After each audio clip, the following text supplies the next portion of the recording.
did you know that the Weird Sisters appear much more in the show than in the comics? Moreover, they partly replace Betty and Veronica, comic book characters who are also from the Archie Afterlife universe, and who influence several important events in Sabrina. Wow, it could have been a crossover with Riverdale. I wonder what other differences there are between the comic and the now-ended Netflix series. That is exactly what we're going to talk about today. The devil is in the details, so let's start small. In both the comic books and the series, Sabrina must decide on her 16th birthday whether she should follow the dark path of a witch or the light path of a mortal. But in the comic, the dark baptism does not obligate her to renounce the mortal world and stop communicating with her friends. This is undoubtedly a plus. Also, in the series, Sabrina combines her studies at the regular Baxter High School with the Academy of the Unseen Arts. And in the comics, there is generally no academy for witches and sorcerers. Aunt Hilda and Aunt Zelda teach their niece the dark arts on their own while she goes to regular school. And what about Hilda and Zelda themselves? Oh, Hilda remained the same caring, funny, kind, and intelligent aunt. The only difference is that in the comics, she never worked in a bookstore with a horror literature theme, where she meets Dr. Cerberus, whom she gets engaged to in Season 4. And as for Zelda, she has a complicated relationship with Father Blackwood, which is absent in the comics. No wonder, since Father Blackwood never appears in the comics at all. In the series, Sabrina had a lot of new people around her. Even her school friends differ from the ones in the comics. In the series, Sabrina's friends play a big role in her life. She has two friends, Rosalind Walker, who thanks to her clairvoyance learns about who Sabrina really is, but still accepts her and remains her friend. And Theo Putnam, formerly Susie, is a friend who now identifies as a transgender boy, whom Sabrina has known since childhood. Their group had their own traditions, like going to the movies on weekends, and they try to help each other in difficult situations. Together, they created Wicca to help girls from their school. Isn't that great? Of course it is. But in the comics, Sabrina's social life is very different. She has no friends at school, and a girl named Rosalind, just like her friend from the series, is her rival. They vie with each other in everything from fighting for Harvey's heart to starring in a school play. Kind of like the standard story of a rivalry between two girls, but Sabrina's dreams hint that Rosalind is more dangerous than she thinks. Hopefully Sabrina can handle all the troubles, including this one. Besides, the next person who is different in the series and comics is Harvey Kinkle. On the show, Harvey is an empathetic, caring, sensitive, and kind guy who loves Sabrina very much. He is quite introverted because he communicates mainly with Sabrina and her friends. And besides that, he only reads and draws comics. But it's not that simple. He is a descendant of witch hunters, and the Weird Sisters discover it. Their spell destroys the minds belonging to the Harvey family, and as a result, Harvey's brother gets killed. How awful! Oh yes, it is. The situation is different in the comics, but it is no less dark. Harvey Kinkle from the comics is the opposite of how he appears in the series. He is a confident, strong, muscular member of the Baxter High School football team, with whom Sabrina got along with thanks to a spell. He also doesn't know about Sabrina's witchcraft, but he discovers the witches when he stumbles upon Sabrina's dark baptism in the forest. And the Coven members devoured Harvey. Oh my gosh! He is later resurrected, but not by Sabrina. His body is captured by Edward, Sabrina's father. And when he returns to town, the first thing he does is eat the Kinkle family. What a nightmare! Let's talk about something less dark. For example, Ambrose, Sabrina's cousin, whose story in the series is also different from the comics.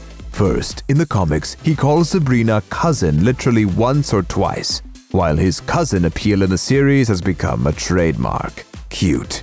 The show also has a sundry reason why Ambrose received his punishment.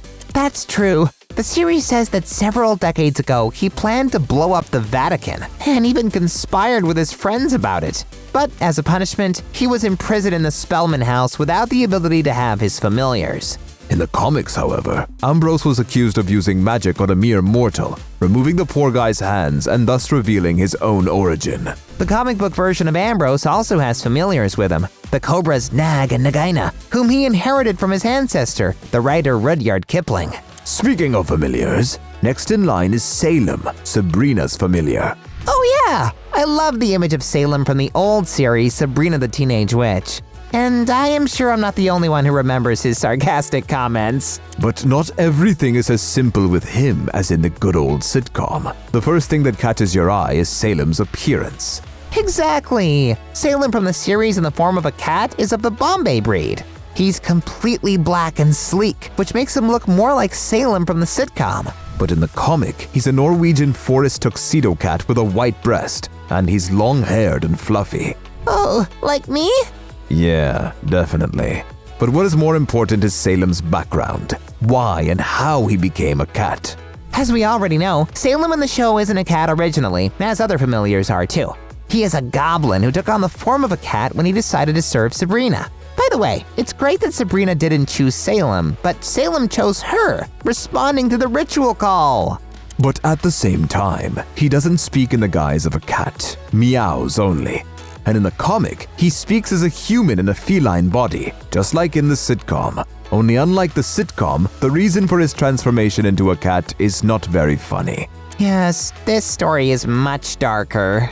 Before that, Salem was a man named Samuel. Far from being the most noble person in town, he seduced Abigail, a woman who turned out to be a witch. And when she found out that she was pregnant with his child, he refused to marry and left her. As punishment for his act, he was turned into a cat. After that, the Dark Lord renamed Samuel Salem and gave him the opportunity to speak for the benefit of serving the witches. And then Aunt Hilda and Zelda gave Sabrina Salem for her 6th birthday. The Dark Lord even said that if Salem manages to protect Sabrina and fulfill his duty, he will be turned into a human again. Will he succeed, given who is opposing Sabrina?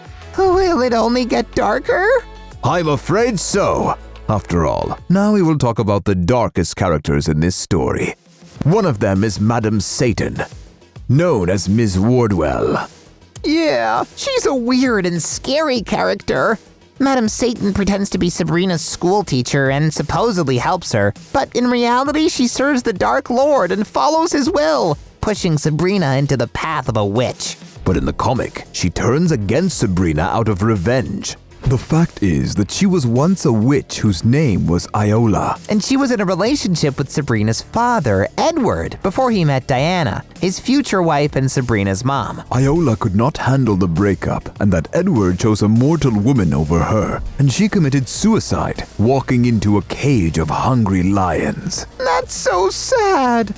But then what is she? How did she manage to survive? She was resurrected thanks to a ridiculous accident. Betty and Veronica, whom I mentioned at the beginning, summoned her, and in the future, she involved them in her affairs against Sabrina too. Perhaps there is one more thing that is very different from the series, Sabrina's parents. In the series, the relationship between Sabrina's parents, Edward and Diana Spellman, is shown as warm and romantic. In the Church of the Night, it is forbidden to marry a mortal. But Edward and Diana received special permission for their union, despite the general condemnation. When Sabrina was young, they died in a car accident. In the show, it's a plane crash. And even though her mother was stuck in limbo, she appeared to Sabrina several times in the form of a spirit. Let me guess. In the comics, their story is much darker? Yes, it is. Unfortunately, there was no love story there. The Strange sisters, not young girls, but wise old witches, told Edward to get with a mortal in order to continue the line of witches.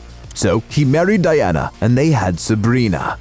But when Diana found out who her husband was and that he was going to make her daughter a witch, Edward erased her memory, clouded her mind, and sent her to an asylum. That is completely inhumane! Although, what else can you expect from a power-hungry sorcerer? But still, thanks to the fact that Aunts Hilda and Zelda noticed violations of the law of witches on the part of Edward, they caught him in a trap and took Sabrina with them. This is a relief. Praise Satan. Thank God. Have you read the comic? What other differences from the show have you noticed? Let us know in the comments. And don't forget to subscribe to Cartoon Junkies.